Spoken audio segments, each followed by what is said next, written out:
Shalom saudara-saudara yang dikasihi Tuhan. Bahagian kedua PKP, peliharalah kasih persaudaraan berdasarkan Ibrani pasal 13 ayat yang pertama.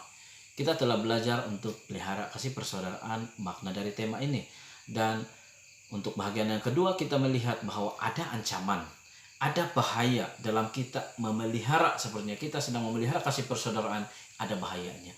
Bahaya yang pertama, apabila kita benar-benar merasa diri kita murni, kita merasa seperti diri kita ini kudus, kita merasa kita ini lebih dari yang lain, lebih daripada yang lain, kita sepertinya melihat orang lain, kita cari, oh ini salah, ini mencari kesalahan. Ini bahayanya. Dan kita seperti ingin menasihati saja, ingin saja cakap, mau saja menasihati. Itu bahayanya. Karena mungkin mereka sebenarnya bukan seperti yang kita sangkakan. Yang kedua,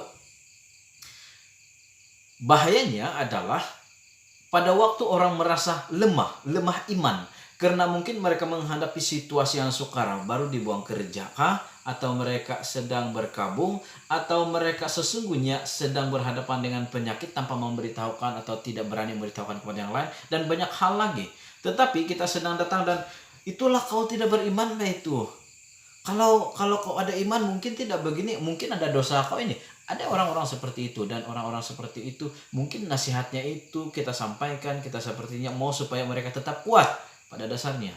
Tetapi pemahaman mereka akan lain karena label iman mereka pada waktu sudah turun.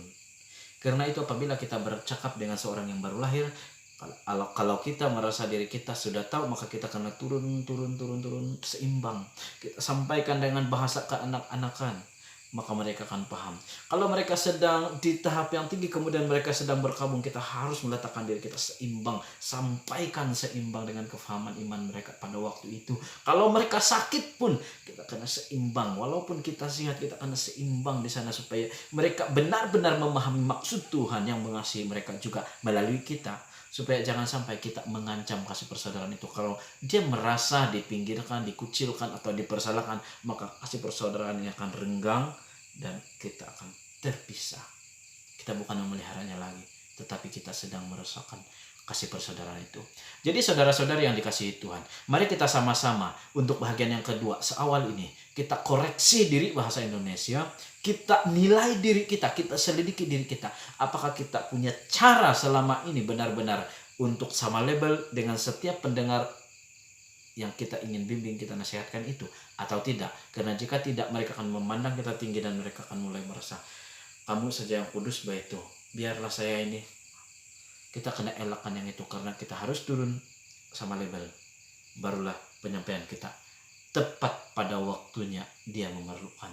Maka Anda dan saya menjadi pemelihara kasih persaudaraan.